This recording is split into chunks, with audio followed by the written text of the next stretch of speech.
할렐루야. 감동이 새롭죠. 그래서 어떤 어머니가 아이들 너무 우려먹는 거 아닌가 하고 우려하시더라고요. 네.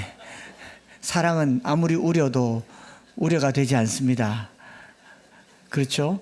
그래서 사랑은 하나님이 주신 거기 때문에 아무리 우려먹어도 하나님의 사랑은 고갈되지가 않습니다. 그래서 항상 찬양하면서 이 사랑을 노래하면 좋겠다 싶습니다.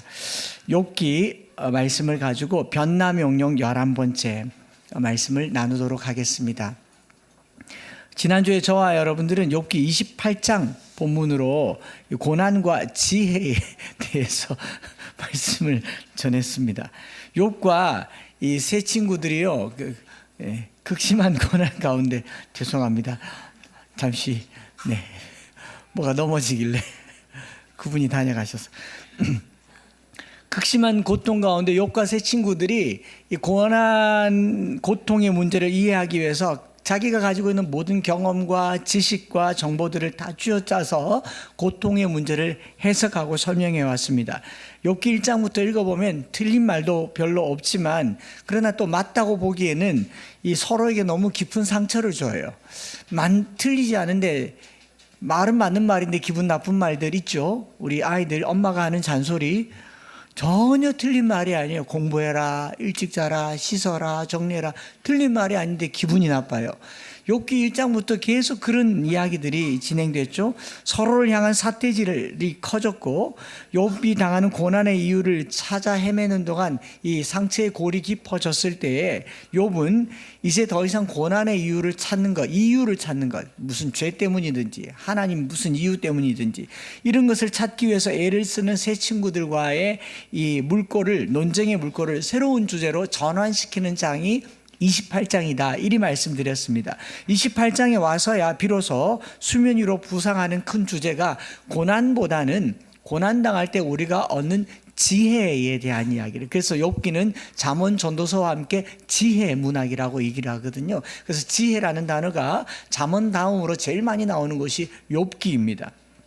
그러니까 보통 우리가 고난을 통해서 대부분 원인을 분석하고 또 고난의 순간 겸손해지고 낮아지면서 여호와를 경외함으로 하늘의 지혜를 얻게 된다라는 것이 어찌 보면 욥기의 주제일 거예요. 왜냐하면 세상에 우리가 알지 못하는 원인 모를 고난들이 많지만 이 고난들을 통해서 우리는 여호와를 경외하는 법을 배우고 악에서 떠나며 지혜를 얻게 된다가 주제일 겁니다. 그런데 그런가 하면 고통을 겪으면서 이 고통이 악이 돼가지고 어금니 꽉 깨물고 분을 품고 그걸 극복하려고 하는 사람도 있어요. 한에 서리는, 고난이 한에 서리고 가난에 한에 서린 사람이 주변에 없습니까? 있죠. 아니, 많습니다. 그런가 하면 우리 신실한 그리스도인들 가운데는 고통을 겪으면 겪을수록 악에서 떠납니다. 여호와를 경외하고 명철을 얻고 지혜로운 사람들이 있기도 하다라는 것을 욥기를 통해서 메시지로 주는 것 아닌가 싶습니다. 우리가 잘 아는 공산주의 혁명가로 알려져 있는 칼 마르크스는 인간이 당하는 고통의 문제에 대해서 이런 표현을 썼어요. 세상의 고통의 문제는 이해하고 해석하려고 하는 것이 아니라 원인을 파악하고 행동하여서 변화시켜야 된다. 해결해야 된다는 거죠. 어떻게든 이 문제를 해결해야 된다. 그래서 마르크스주의에서는 인류가 고통의 문제를 겪고 있는데 이것을 해결하지 못하는 신은 없다라고 정의를 내립니다. 인간이 이렇게 고통의 문제를 갖고 있는데 빈부의 차라든가 아니면 이 가난의 문제, 질병의 문제를 해결 못하는 신은 없는 신이다. 신의 부재를 선언하면서 마르크스주의자들은 무신론을 시작하게 된 것이죠. 그러면서 어떤 변화의 주체가 우리 사람이다라는 겁니다. 고통의 문제를 해결하지 못하는 신의 존재는 지워버리고 세상의 문제 하나 책임지지 못하는 신을 믿는 것은 아주 어리석은 일이라고 얘기를 합니다. 그래서 직접 행동하고 직접 세상을 변화시키기 위해서 해야 될 이 행동 지침이 뭐냐면 혁명이라는 거죠. 혁명. 그래서 고통의 원인이 되는 문제, 자본주의의 비인간적인 사회 상황을 직접 해결하려고 기치를 든 게 혁명이라는 표현이었습니다. 고통의 문제를 종식시키기 위해서요. 시작은 좋았습니다. 그러나 그 과정에서 어떤 일이 일어났냐면 하나님이 지워진 겁니다. 하나님이 지워졌죠. 소리가 지워진 거지. 네. 원고가 지워졌습니다. 그 하나님을 지워버리고 혁명을 일으키는 인간 스스로가 주체가 되어서 인간이 신의 자리를 차지하는 게 어찌 보면 마르크스주의, 공산주의의 핵심 사상에 들어갈 겁니다. 그래서 무신론의 기치가 드세워지게 된 거죠. 뭐 꼭 사실 제가 공산주의를 얘기하려고 하는 게 아닙니다. 공산주의의 혁명의 방법이 아니어도 저와 여러분들은 이 땅을 살면서요, 똑같아요. 우리 삶의 도처에 일어나는 많은 문제, 고통의 문제를, 빈부의 차이, 질병의 문제를 겪으면서 우리가 하나님이 해결해 줄 수 없을 것 같은 그 한계에 도달하면서 어떤 결론을 내리냐면 우리가 하자는 겁니다.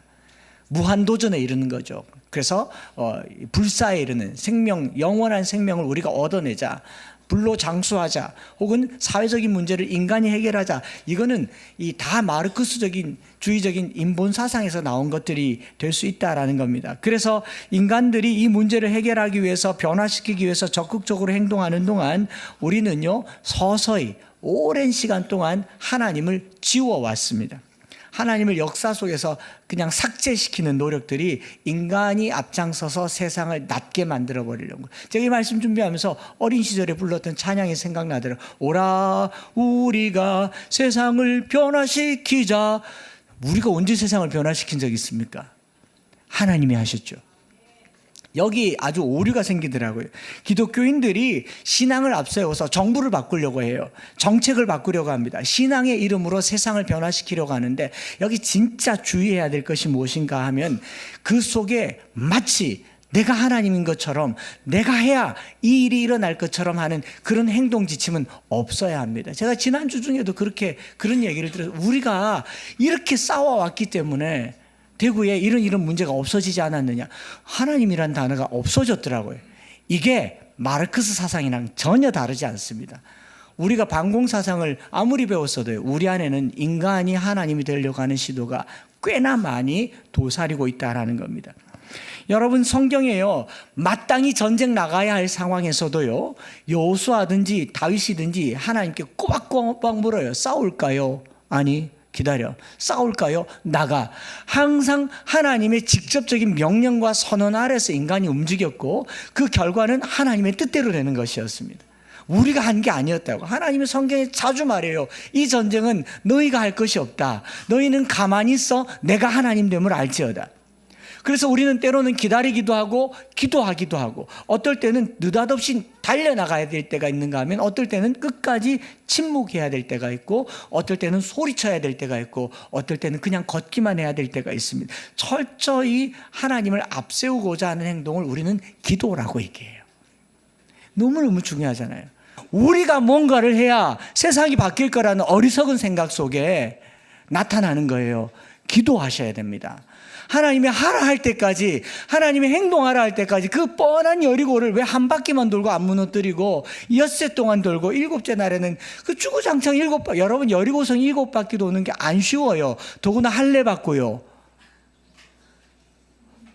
좀비처럼 말하지 마라.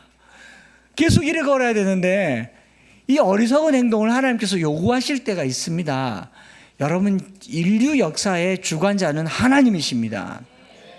내 때에 내가 뭔가를 해서 이루어지려고 하는 순간 물어봐야 돼. 네가 하나님이가 물어봐야 돼요. 누구도 그 자리를 대신해서는 안 돼요. 그래서 우리가 기도하는 겁니다. 그게 이 약의 핵심이죠. 우리가 고난당하면요, 이 마음에 여러 가지가 드는 게 뭐냐면 해결하려고 해요. 특별히 저처럼 문과, 제가 그 유시민 씨가 쓴 문과 학생의 과학 공부하기 이 책을 보니까, 문과를 공부하는 사람, 신학을 공부하는 사람 모든 문제의 답을 다 말하려고 해요. 모른다는 말을 할 줄을 몰라요. 근데 과학을 전공한 사람들은 모르는 건 모른다고 얘기해요. 여러분 주변 목사님들한테 뭐 물어서 모른다고 말한 거 들어본 적 있어요? 어쨌든지 답을 주려고 해요. 그리고 최후의 답은 기도하자. 이 심각한 오류라고요. 요배 세 친구들이 다 문과 출신인 거죠. 있을 수 없는 일이 일어나고 있는 겁니다. 그래서 마치 욥의 세 친구가 이걸 설명하는 동안 어떻게 되느냐, 하나님의 뜻을 전하려고 얘기를 하다가 뒤로 가면 갈수록 자기가 하나님이 돼 있어요. 목사님들도 마찬가지입니다. 목사님이 강단에서 하나님의 말씀을 전하려고 하다가 어떨 때는 내가 하나님인 양 말할 때가 있습니다. 여러분 순종하셔야 됩니다. 강단에서 하는 말은 거룩한 말입니다. 허투루 하는 말이 하나도 없습니다. 하나님은 인생이 아니시니 시건하지 아니하시며 사람이 아니시니 거짓말하지 않습니다. 하신 말씀 반드시 이루어집니다. 들으세요. 이러는 동안 제가 하나님이 될 수 있다는 것을 자꾸 상기해야 됩니다. 우리가 조심해야 될 것은 이런 거죠. 그래서 욥기가 27장까지 이렇게 논쟁하다가 욥이 이거 아니다 하고 분위기를 전환시켜요. 아니야. 여호와를 경외하는 것이 지혜이며 악에서 떠나는 것이 명철이야.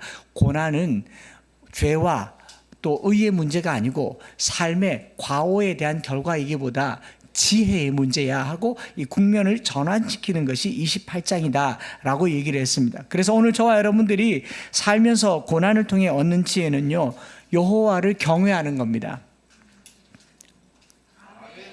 낮아지고 겸손해지고 흙이 되어서 우리의 삶에, 우리가 막 삶의 상처를 입어서 분을 품고 악을 쓰고 살아가는 게 아니라 고난을 당하면 당할수록 악에서 멀어지고 여호와를 경외하며 내가 정말 아무것도 아닌 존재가 되는 그 지혜를 얻는 것이 고난이 주는 이 하나님의 영광로 첫 번째 메시지라고 얘기를 했고요.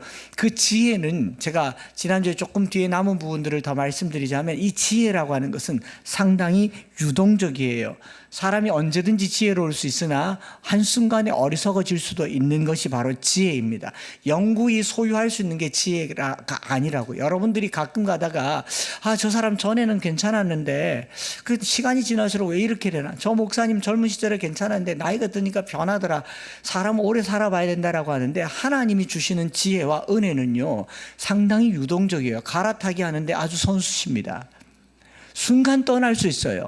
그래서 우리가 여호와를 경외한다라는 것은 항상 붙들고 지켜야 될, 끝까지 견고하게 붙들어야 될 하나님의 명령과 같은 겁니다.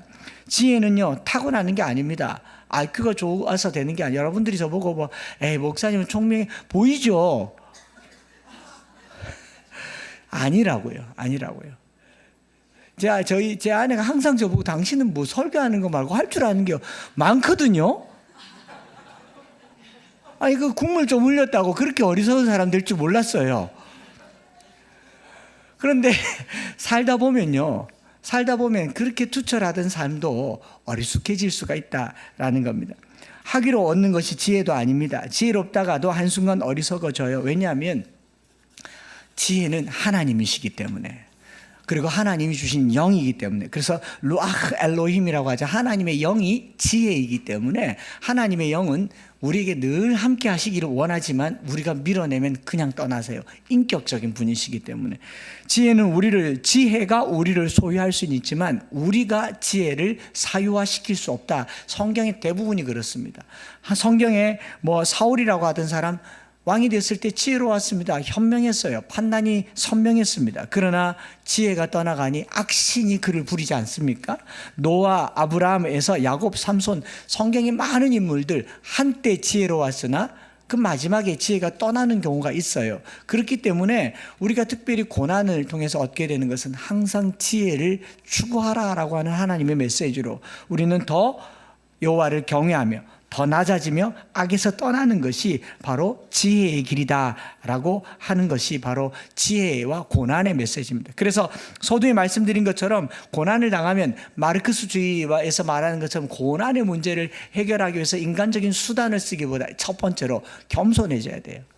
여호와를 경외하며 악에서 떠나면 그 주시는 지혜로 이 고난을 풀어가는 것. 그래서 잠언 22장 4절에 겸손과 여호와를 경외함의 보상은 재물과 영광과 생명이니라. 여호와를 경외하는 것이 지혜이기 때문에 그렇습니다. 그래서 극심한 고난 가운데 있다가도 그 고난을 극복하는 것이 바로 이 지혜라고 하는 거죠. 오늘은 고난에 대해서 11번째 메시지로 지난주에 이어서 하나님의 영광로 두 번째를 말씀을 전하려고 하는데 제가 딜레마에 빠졌습니다. 고난에 대한 설교를 10번째, 오늘로 11번째 하니까 하면 할수록 우리 성도들의 삶이 고통 가운데 있는 이 기도 제목들이 계속 올라오는 거예요. 그래서 밴드의 기도 제목 내다 보니까 이 성도들의 가족, 특별히 부모님들이 대부분이 아니라 거의 다 병원에 입원하시거나 입원했다가 퇴원하시거나 응급실에 갔거나 구급차에 실려갔거나 항암에 입원, 퇴원, 방사선, 뇌졸중 이번 주 중에 일어났던 일들이에요. 그 제가 혼자 생각해 고난 이건 설교하는 게 아니다. 내가 잘못했다. 빨리 끝내야 되겠다. 이 생각이 막 제 탓은 아닌 거 맞죠? 그런데 목사로서 설교 잘못했나 이런 생각이 들 정도로 실제적이고 구체적인 고난들이 계속 우리 삶에 일어나는 걸 보면서 더 기도하게 되더라고요. 그러면서 이 생각이 들었어요. 고난에 대해서 여러분 수백 번의 설교, 신방, 위로, 기도보다요 실제적으로 고통을 감해주는 것은 진통제 한 방이잖아요. 아닙니까? 이 강단에서 하는 무수한 설교로 위로받는 게 쉽겠습니까? 당장에 100만 원 없으면 누가 통장에 100만 원 꽂아주는 게 쉽겠습니까? 문제 해결이, 고통의 문제를 해결할 때 훨씬 더 빠른데 이거 내가 이 설교하는 게 뭔 의미가 있나 이런 생각이 들고 하나님께 기도하게 됐어요. 하나님 제발 좀 더는 그만 됐습니다. 12번으로 끝낼 겁니다.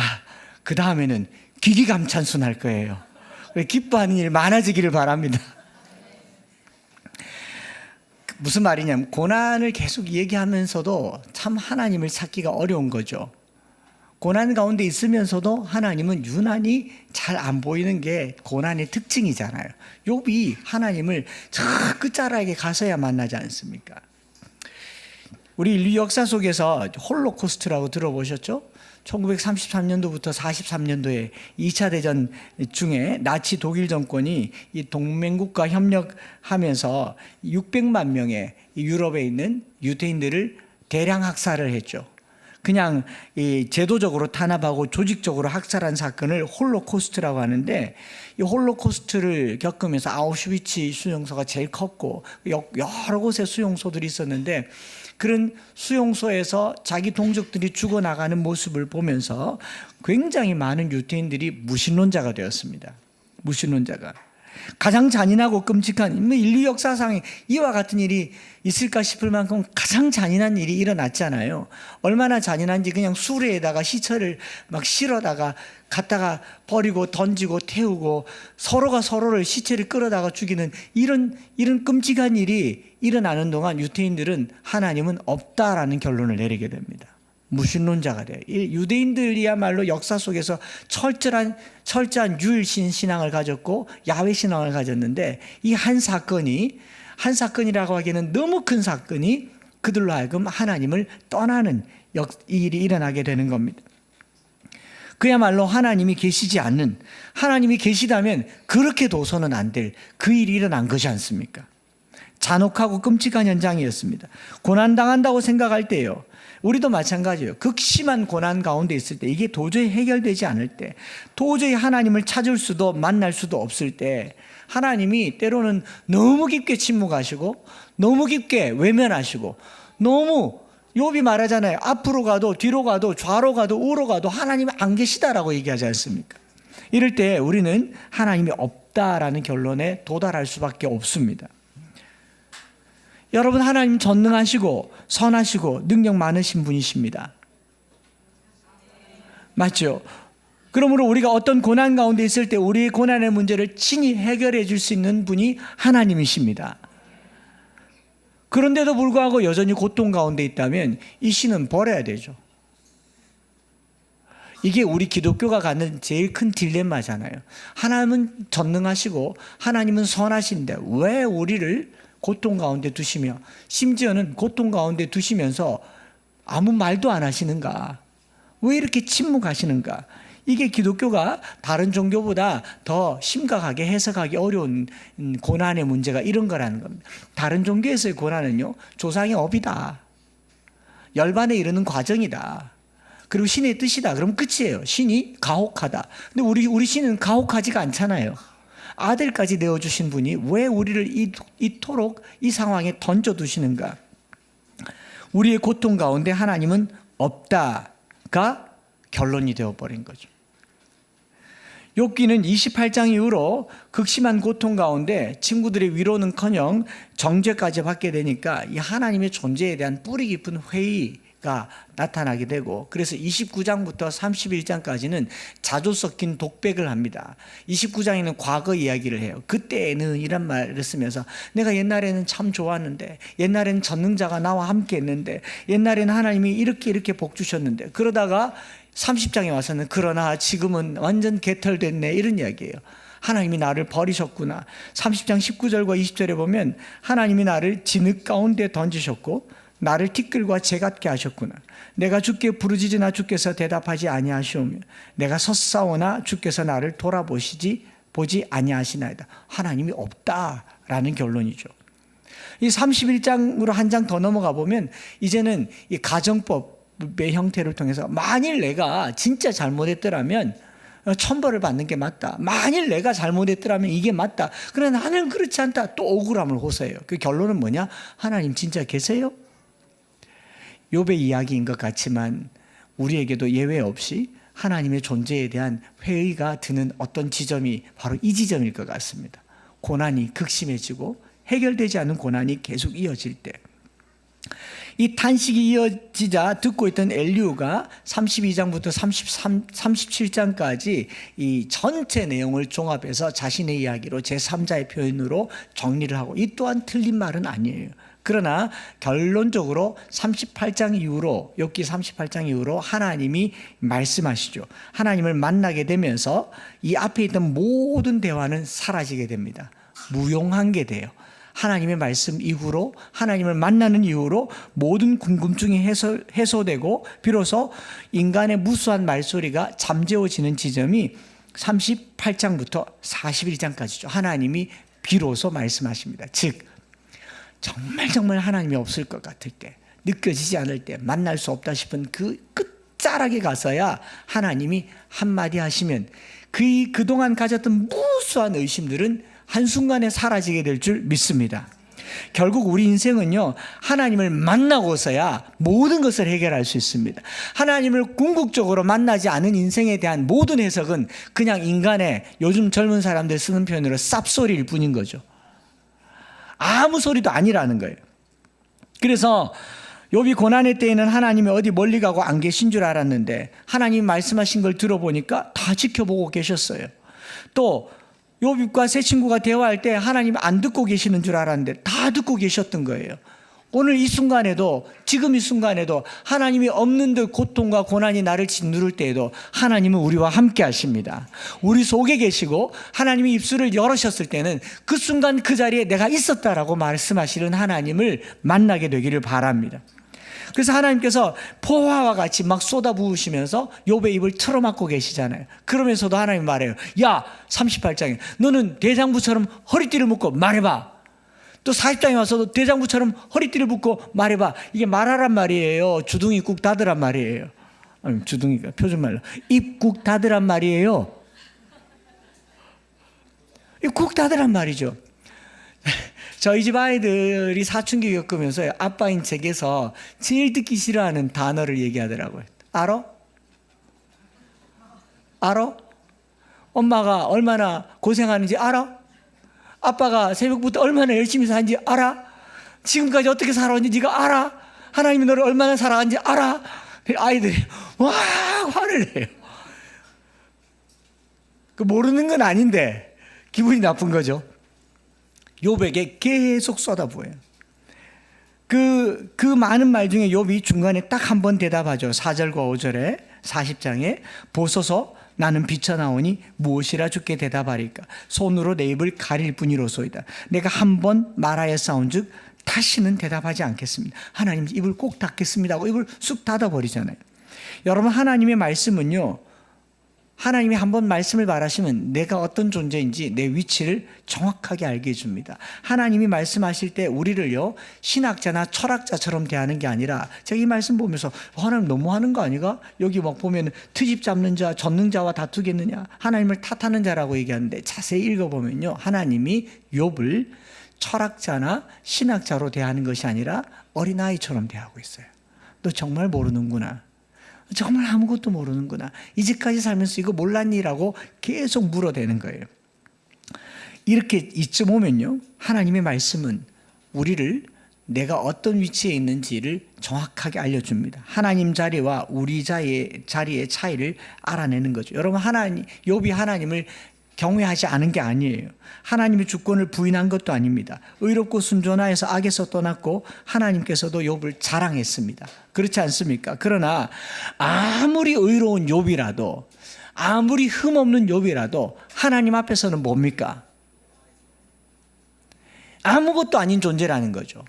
오늘 우리 그리스도인들이 이 땅에서 아무리 훌륭하게 살아도 주님 앞에 서는 순간 내가 아무것도 아니라는 것을 죽어서 말고 살아서 발견할 수 있기를 바랍니다.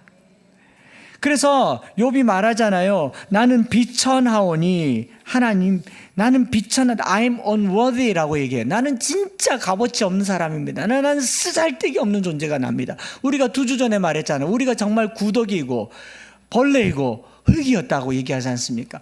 우리가 이 세상에 살 때는 하나님이 빛으로 소금으로 부르셨지만 하나님 앞에서는 우리가 아무것도 아닌 존재라는 것을 비로소 발견하면서 우리 읽은 40장 1절부터 5절에 자신의 비천함을 깨닫고 할 말을 잃은 상태로 가자 하나님께서 6절부터 욥에 대해서 말하고, 또 하나님이 욥에 대해서 말하는 게 아니라 누구에 대해서 말하냐면 하나님 자기 자신에 대해서 계속 풀어가고 있는 게 이게 저기 뒤에 42장까지 연결되는 내용이다라는 겁니다. 저는 고난이 하나님의 영광로라고 하는 이 두 번째 말씀을 전하면서요, 우리가 고난을 통해서 알게 되는 이 특별히 욥기 40장까지 38장부터 40장까지에서 알게 되는 것은요, 하나님의 의로움 앞에 우리가 아무것도 아닌 존재라는 것을 빨리 발견해야 됩니다. 내가 하나님 앞에서 의롭다라고 하는 순간 누구를 악하게 만드느냐 하면 하나님을 악한 존재로 만들어요. 성경 말씀 8절에 보면 이렇게 기록되어 있죠. 네가 내 공의를 부인하려느냐, 네 의를 세우려고 나를 악하다 하겠느냐. 하나님의 공의에서 이 츠다카, 이 ጼ덱을 얘기하면서요, 하나님, 욥이 의롭다라고 말하면 말할수록 고난 가운데 있는 하나님은, 고난 가운데 건져주지 않은 하나님은 야속한 하나님이 되죠. 불의한 하나님이 되죠. 여러분이나 저가 우리 살면서 하나님이 옳다라고 말하지만 어떤 부분에 있어서 이건 하나님 너무하시는 거 아닙니까? 라고 물은 적은 없습니까? 억울한 적은 없습니까? 우리 특별히 사춘기 아이들요, 청년들 때, 지금 특별히 MZ라고 하는 청년들, 미안한, 자꾸 뭐 내가 디스하는 표현이 아니고 너무 억울해해요. 뭐 그렇게 억울한 게 많습니까? 태어나서 살고 존재하는 게 은혜인데, 이 억울함을 계속 가지고 있는 동안 우리를 만드신 하나님을 나쁜 신으로 만드는 거예요. 제가 사춘기를 보내면서 부모님에 대해, 특별히 아버지에 대해서 섭섭한 마음은 왜 없었겠어요? 저 인간이 나를 안 낳았더라면 이런 고통도 안 당할 인간이 아니고 아버지가 했겠지만, 때로는 제가 고등학교, 중학교를 다닐 때 아버지가 없었으면 시설에 들어갈 수 있었어요. 그 당시에는 양부모가 망자여야 고아원에 넣어준단 말이죠. 아버지가 존재하니까 국가의 혜택도 못 받아서 한순간에는 빨리 죽었으면 좋겠다 이런 생각도 한 적이 왜 없었겠습니까? 그런데 딱 한순간 예수님을 인격적으로, 하나님을 인격적으로 만난 그 순간에요, 우리 아버지가 너무 고맙더라고요. 내가 예수님을 만날 수 있도록 이 땅에 낳아줬잖아요. 존재하게 했지 않습니까? 이게 삶의 이유가 되더라고요. 우리가 어떤 고난 가운데 있든지 간에 진정한 하나님을 만나지 않고서는 진정한 감사가 불가능하고, 진정한 하나님을 만나지 않고서는 삶의 원망이 사그러지지 않는다는 것을 기억하셔야 됩니다. 원망이 나타나면 저는 그렇게 말하고 싶어요. 젊은 사람들에게, 뭐 어른들에게, 누구든지 간에 뭐가 섭섭하면요, 하나님을 만나시기 바랍니다. 나는 뭐 잘났다고? 나는 뭘 잘한다고 이렇게 당당하고 이렇게 떳떳할 수 있느냐라는 거예요. 우리가 하나님 앞에 서고서야 나는 비천한 자이오니 입을 틀어막을 뿐입니다.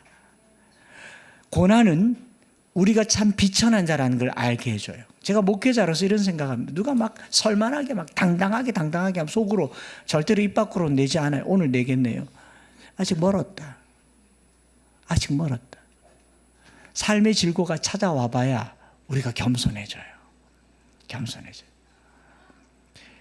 운동을 하든 뭘 하든 자꾸 자세를 낮추라고 하지 않습니까? 차도 낮은 차가 비싼 차라면서요. 그렇지 않습니까? 뭐든지 낮아야 되죠. 하나님 앞에 스스로를 자꾸 낮출 때에 하나님이 의로운 분이 되시는 거죠. 왜 그러냐면 나를 낮추면 하나님이 우리를 긍휼히 여기시기 때문에 하나님의 자비가 내게 닿을 때 이걸 우리는 츠다카, 의라고 얘기합니다. 의는 절대 용어가 아니라 관계 용어예요. 하나님께서 나를 긍휼히 여기시도록 나를 낮춰야 그것을 의로 여기신 바 되는 겁니다. 신약이 말하는 우리가 받는 의는 믿음으로 말미암는 의라고 하지 않습니까? 그래서 아무리 의로운 자라도요, 자기의 의를 주장하기 위해서 남을 잘못됐다라고 하는 그것이 악이 될 수 있다라고 하면서 내 공의를 네가 판단해서 불의하게 만들 수 없다라고 얘기하는 거죠. 욥과 세 친구들은요, 자신들의 무죄를 강조하는 과정에서 모든 관계가 깨어진 겁니다. 지금 정부들이 하는 게 그런 거예요. 뭐 검찰에 출두하고 조사하고 검찰 조사하고 뭐 하면서 뭔가를 자꾸 찾아내는 과정에서 뭐가 생기냐면 악이 생겨요. 화가 나는 거죠. 뭐라도 털면 털린다라는 게 이 사회의 시스템이기 때문에. 안 털리겠습니까? 그렇게 해서 법을 치리하는 과정에서 관계가 계속 깨지는 거죠. 이걸 불의라고 얘기하는 겁니다. 그래서 우리가 읽은 15절부터 이 41장 끝까지는 뭘 얘기하냐면 인간의 보잘것없음에서 더 나아가서 하나님의 크고 높으심을 베헤못과 리오야단이라고 하는 이 두 짐승을 들이대면서 너 정말 보잘것없어라고 얘기하는 겁니다. 자세히 읽어보시면요, 누가 뭐 여러 해석들에서 베헤못과 리오야단은 적그리스도, 뭐 악한 사탄의 세계 얘기하지만 사실 이 맥락에서 들어올 자리는 아닌 것 같아요. 지혜 문헌에서 영적인 걸 굳이 거론하지 않아도 됩니다. 다만 혹시 베헤못 보신 적 있어요? 배에 못 박힌 짐승인데 본 적 없죠? 리오야단 본 적 없죠. 그냥 큰 바다 짐승, 뭐 악어, 뭐 이렇게 표현하는데 여호와께서 만들어내신 피조물인데 그 피조물을 얼마나 강한가를 보면서 욥이 그 앞에서 너 이것만도 못해라는 거잖아요. 그러면 이걸 계속 읽고 있으면 이 하나님이 만든 피조물에서 사람은 먹이사슬의 제일 꼭대기에 있을까요? 바닥에 있을까요? 바닥에 있다는 거예요. 흙이라는 겁니다. 너는 이것만도 못한 존재라는 거예요. 이 두 존재가 세계의 위협을 가하는 사악한 존재라는 정보라기보다 강하다는 거예요. 슈퍼짐승, 먹이와 힘, 왕성한 식욕, 이 장사 같은 힘, 으뜸, 탁월 이런 걸 얘기하면서 너 이거 알아? 이걸 다스리는 분이 누구인지 알아? 라고 말하면서 너의 비참함과 하나님의 위대함을 나타내면서 하나님과 우리 사이에는 범접할 수 없는 큰 갭이 있다는 걸 말하면서 우리가 이 큰 하나님을 우리에게 모셔드리는 가장 유일한 수단은 더 낮아져서 하나님의 자비를 구하라라는 거죠. 은혜를 사모하라라는 겁니다. 그래서 이 본문을 이렇게 우리 수요일날 말씀 묵상하면서 느꼈는 게 뭐냐면 우리 인간들은 한계를 빨리 인정해야 됩니다. 무한도전은 없어요. 한계를 인정해야 돼요. 우리 이 어린 시절부터 한계를 넘어서려고 그래요. 밤에 잠 안 자려고 하고 집에서 안 자고 남의 집에서 자려고 그러고 성의 한계를 넘어서고 또 돈 버는 사람들은 소득의 한계를 넘어서요. 내 벌이가 요 정도 된다는 것에 만족을 못 누려요. 그러지 않습니까? 심지어는 나이가 들면 건강의 한계를 누려요. 60이 40대의 체력을 가지려고 70대 신분이 헬스장 가서 막 근육을 만들고 이게 자기 한계를 모르는 겁니다. 자기 한계를 모르니까 하나님께서 어떻게 잘났다 이러는 거예요. 고난은 내가 참 보잘것없는 존재라는 것을 자주 드러냅니다. 우리 안에는요, 신앙을 갖는 동안 내가 신이 될 것 같은 그런 착각을 하고 있습니다. 여러분, 신앙은 나를 신으로 만드는 게 아니라 하나님을 온전하게 신으로 받드는 게 신앙입니다. 종교는 신을 부려서 내가 신의 자리에 올라가려고 하는 게 종교이고, 신앙은 하나님만 신으로 섬기고 우리는 아무것도 아닌 존재다. 그래서 이 욥기 40장의 이야기는요, 하나님은 크고 위대하신 분이시며 38, 39, 40장에 너 이거 알아, 이거 알아, 이거 알아, 이거 알아, 이거 알아 계속 얘기하는, 제발 좀 그만하세요라고 얘기하는데 계속 물으시면서 욥이 마지막에는 아무것도 몰라요. 하나님이 아무것도 모르면서 까불기는. 그럼 욥이 미안해요, 저는 비천한 존재예요, 이러면서 관계가 회복되는 거예요. 우리 성도의 삶에 있어서 가장 큰 하나님의 능력을 가져오는 비결은요, 겸손입니다. 낮아지는 거예요.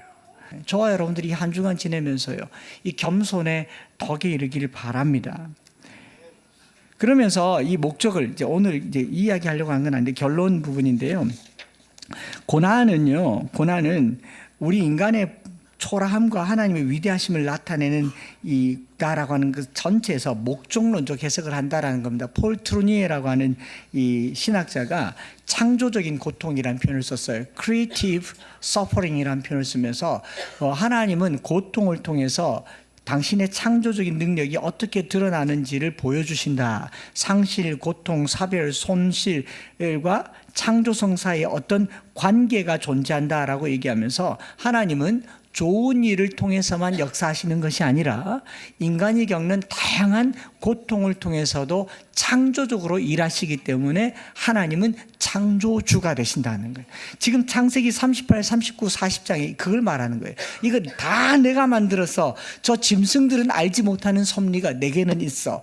그리고 욥 너가 알지 못하는 섭리가 내게는 있어. 이걸 목적론이라고 얘기합니다. 고난에는 뜻이 있다라는 것을 그래서 말하는 거예요. 그래서 이런 고난과 상실과 고통의 과정을 거치면서 하나님의 창조적인 계획 속에서 인간은 성숙하게 되고요. 하나님은 고통을 통해서 교통하신다. 한번 따라할까요? 고통을 통해서 우리와 교통하신다. 그래서 이런 고통 가운데 있을 때 하나님의 섭리를 알게 되는데요. 욥에게 너 이거 알아, 이거 알아, 이거 알아, 이거 알아 물으면서 하나님께서 이 하나님의 용광로를 통해서 비로소 알게 되는 게 뭐냐면은 이 모든 세상은 그 궁극의 끝 꼭지점에 하나님이 계시구나 하는 것을 알게 되었습니다. 하나님이 안 계신 게 아니라 계시다라는 것을 알게 됐죠. 그래서 우리 이 고난이라고 하는 이 하나님의 용광로의 목적은요, 고난의 끝자락에 다 태우고 다 녹여내어서 우리가 알지 못하는 그 어느 지점에 그 끝에 남은 분이 하나님이시다라는 것을 알리려고 우리가 고난당하는 수가 있다라는 겁니다. 한번 따라해 보십시다. 우리가 하나님의 얼굴을 대할 때까지, 그때까지 고통스러울 수가 있어요. 이거 싹 다 제거하고 나서 당신이 하나님이셨군요. 때로는 하나님이 고통이라는 모습으로 찾아올 수 있다고요. 고난이라는 모습으로 찾아올 수 있다고. 이 이야기의 결론은 다음 주에 납니다. 여러분 다음 주에 다음 주에 to be continued 할 텐데, 이 고난의 끝자락에서 만나는 하나님의 아주 위대한 메시지가 우리에게 남아 있어요. 그걸 같이 이야기하면서요, 이 말씀 마치면서 이걸 말하려고 해요. 용광로라고 했으니까 제가 말씀 준비하다 보니까 고대 사회에서 금을 정제해서 재련할 때 주로 이렇게 금속류를 녹여가지고 그 광물을 녹여서 금을 뽑아내잖아요. 이게 요즘에는 24K, 18K, 14K 이래서 이 캐럿이라고 하는 게 무슨 과일인데 여기 한 주먹에 꽉 차는 거를 24개가 들어간다고 해서 24K, 18K, 14K라고 해서 금의 순도를 측정하는 요즘의 기술이 있었지, 아주 고대 사회 욥기 때나 구약 시대 때 금을 재련하는 사람들에게 금의 순도를 측정하는 법이 뭐냐라고 물었더니 그런데요, 그 녹여낸 금에 자기 얼굴을 비추어서 자기 얼굴이 선명하게 보이면 순금, 좀 흐리게 보이면 18K, 흐리멍텅하게 보이면 14K, 안 보이면 그냥 철. 금을 녹여서 자기 얼굴이 보일 때까지 녹여내는 것을 순금이라고 한다. 이 말씀을 이렇게 들으면서요, 하나님은 우리의 고난을 통해서 당신의 얼굴이 드러나기까지 우리를 고통 가운데 몰아넣을 수 있습니다. 그 영광로 속에서 당신의 얼굴이 비춰질 때까지 우리의 안에 있는 불순물을 태우시고 녹이시고 제거하셔서 언제까지요? 하나님의 얼굴이 드러날 때까지. 여러분, 고난 가운데 하나님이 없다라고 말하는 사람들은 세상 사람들이고요. 성도의 고난은요, 이 고난 끝자락에 내 얼굴에서 누가 드러나느냐?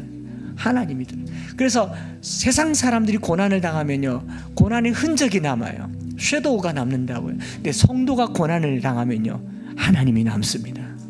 저와 여러분들이 고난 가운데 있다 얘기할 때 하나님이 나를 통해서 드러나기를 원하시는구나.